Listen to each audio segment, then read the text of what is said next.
अदालत की कार्रवाई शुरू की जाए। पब्लिक प्रोसिक्यूटर, आप अपना बयान दीजिए।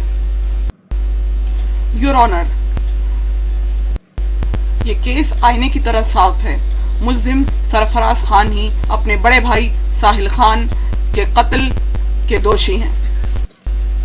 इस बात का क्या सबूत है आपके पास? मिलॉर्ड, दरअसल मकतूल साहिल खान की मौत एक बहुत ही खास पॉइजन से हुई है, और वो पॉइजन उन्हें खिलाया नहीं गया था, बल्कि उनकी गाड़ी के स्टीयरिंग व्हील के ऊपर लगाया गया था, और जिसे लगाने की वजह से, जिसे छूने की वजह से उनकी मौत हो गई। और वो पॉइजन की शीशी, वो जहर की शीशी सरफराज खान के घर के उनके खुद के कमरे के डस्टबिन से ही बरामद हुई है। यही इस बात का सबूत है कि सरफराज खान ही मुल्जिम है और वही कातिल है, और उस शीशी के ऊपर सरफराज खान के ही उंगलियों के निशान हैं। इससे यह साफ साबित होता है कि सरफराज खान ने ही अपने बड़े भाई साहिल खान का खून किया है। लेकिन मोटिव ऑफ मर्डर क्या है? Your honour, motive for murder तो बिल्कुल साफ है।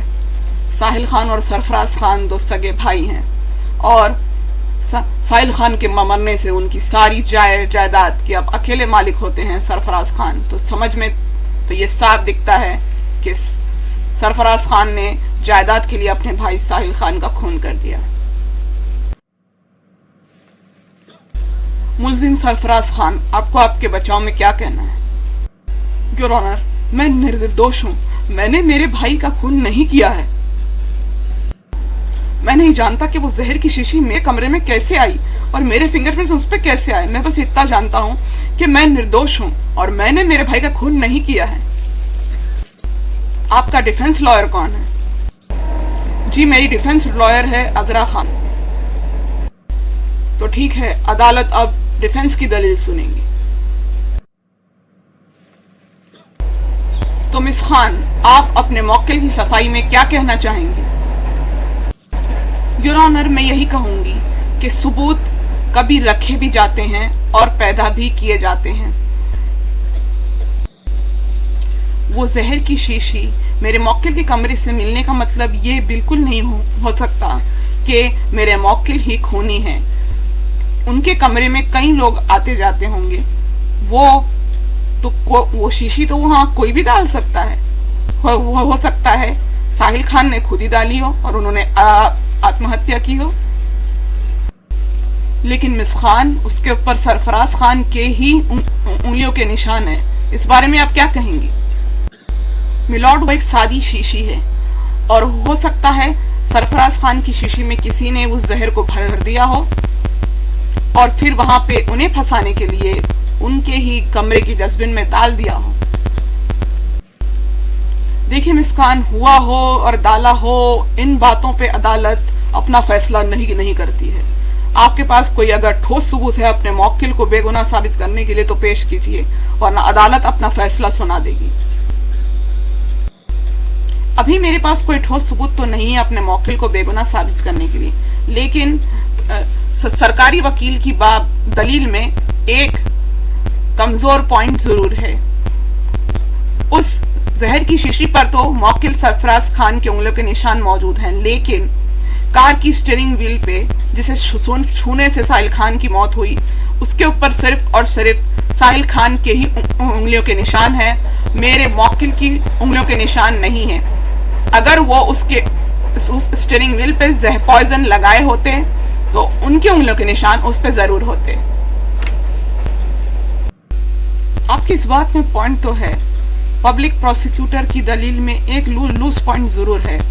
अगर कार की स्टीयरिंग व्हील पर सरफराज खान की उंगलियों के निशान नहीं है, सिर्फ साहिल खान की उंगलियों के ही निशान हैं, तो इससे यह कुछ हद तक साबित होता है कि सरफराज खान ने अपने भाई का खून नहीं किया। लेकिन फिर भी शक का दायरा उनके ऊपर ही रहेगा, क्योंकि जहर की शीशी उनके कमरे से ही बरामद हुई है और उंगलियों के निशान भी उस शीशी पे सरफराज खान के ही है। लेकिन क्योंकि ये किसकी जिंदगी का सवाल है, इसीलिए अदालत किसी बेगुनाह को सजा नहीं दे सकती। इसीलिए मिर्ज़ खान आपको दो दिन की मोहलत दी जाती है ताकि आप अपने मौकिल के पक्ष में सबूत इकट्ठे कर सकें। लेकिन अगर 2 दिन में आप अपने मौकिल के पक्ष में सबूत इकट्ठे नहीं कर सकी और ये साबित नहीं कर सकी कि सरफराज खान बेगुनाह है, तो यह अदालत अपना फैसला सुना देगी। यह अदालत 2 दिनों के लिए मुलतवी की जाती है। सरफराज जी, आप बताइए कि आपको किस पे शक है? आखिर किसने आपके भाई का खून किया होगा? अज़रा मैडम, मुझे शक तो किसी पर नहीं है, लेकिन मैं इतना जानता हूं कि मैं बेगुनाह हूं। देखिए सरफराज जी, मुझे आपकी आंखों में सच्चाई लगी, आपकी बातों में सच्चाई लगी, इसीलिए मैंने आपका केस ली हूँ। और अगर आप बेगुनाह हैं तो मैं इंशाल्लाह ज़रूर आपको बेगुनाह साबित करूँगी। लेकिन देखिए, मेरे पास सिर्फ 2 दिन की मोहलत है और आप सारे सबूत आपके खिलाफ हैं।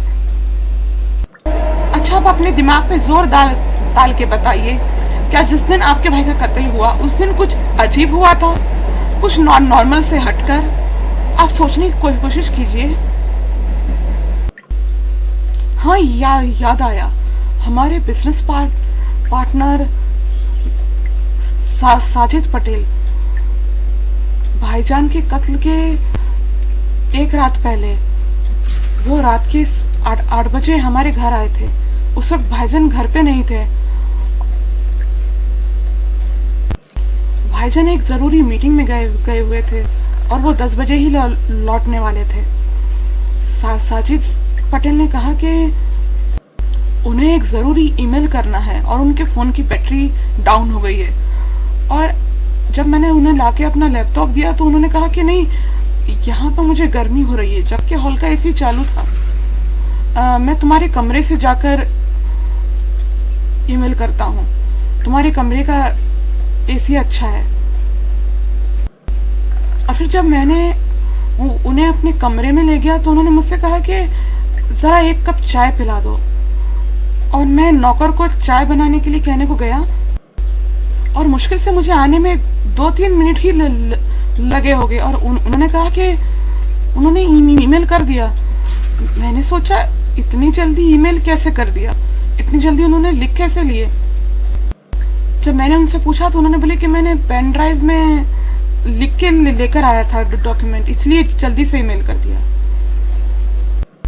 लेकिन ताज्जुब मुझे जब हुआ, जब मैं अपना लैपटॉप यूज करने रात को बैठा तो ईमेल की कोई भी साइट यूज ही नहीं हुई थी। ऐसा कैसे? तो इसका मतलब उन्होंने ईमेल नहीं किया। मुझे भी कुछ ऐसा ही लगता है, शायद वही आए हो बिला वजह मेरे घर। अच्छा सरफराज जी, अगर आप दोनों भाइयों को कुछ हो जाए तो क्या ये पूरी जायदाद, ये पूरा बिजनेस आपके बिजनेस पार्टनर साजिद पटेल को मिल जाएगा? हाँ, बिल्कुल ठीक कह रही हैं। तो इसका मतलब है कि उनके पास कत्ल का मोटिव भी है और वो कातिल हो सकते हैं और उन्होंने अजीब हरकत भी की है। अज़रा मैडम, मुझे यकीन तो नहीं है। वैसे तो वो भाईजान के बहुत पक्के दोस्त हैं, लेकिन उनकी वो अजीब हरकत मुझे भी अजीब लग रही है। देखिए, अगर आपको कुछ पक्का सबूत मिले तभी आप उनके खिलाफ अदालत में पेश करना, उन्हें बिला वजह अदालत में जलील मत करना। वो भाईजान के बहुत पक्के दोस्त हैं। सरफराज जी, आप फिक्र मत कीजिए, मैं किसी को बिला वजह अदालत में परेशान नहीं करूँगी। तो फिर ठीक है, मैं जाके छानबीन करती हूँ। अगर मुझे आपके पक्ष में कोई सबूत मिलता है तो मैं आपको बता दूंगी। अच्छा, मैं चलती हूँ, अल्लाह हाफिज। तो क्या सही में सरफराज खान बेगुनाह है और साजिद पटेल कातिल है? और अगर ऐसा है भी तो अज़रा आखिर सरफराज खान को बेगुनाह साबित कैसे करेगी? ये जानने के लिए आपको इस कहानी का अगला पार्ट देखना होगा। तो जरूर देखिएगा इस कहानी का अगला पार्ट अगले हफ्ते। अस्सलाम वालेकुम, मैं हूं हफ्सा, इस वीडियो की राइटर, डायरेक्टर, प्रोड्यूसर और वॉइस गिवर। तो इसी तरह की मज़ेदार क्राइम के कार्टून देखने के लिए मेरे चैनल को सब्सक्राइब ज़रूर कर ले, जिसका नाम है हिंदी कार्टून अदालत। और फिर जो बेल आइकन है उसे ज़रूर प्रेस करें। उससे फ़ायदा ये होगा कि जब भी मैं कोई नई वीडियो डालूंगी उसकी नोटिफिकेशन आपको मिल जाएगी। अच्छा दोस्तों, मैं चलती हूँ, फिर मिलूंगी आपसे अगले वीडियो में। अल्लाह हाफिज़, दुआ में याद रखना।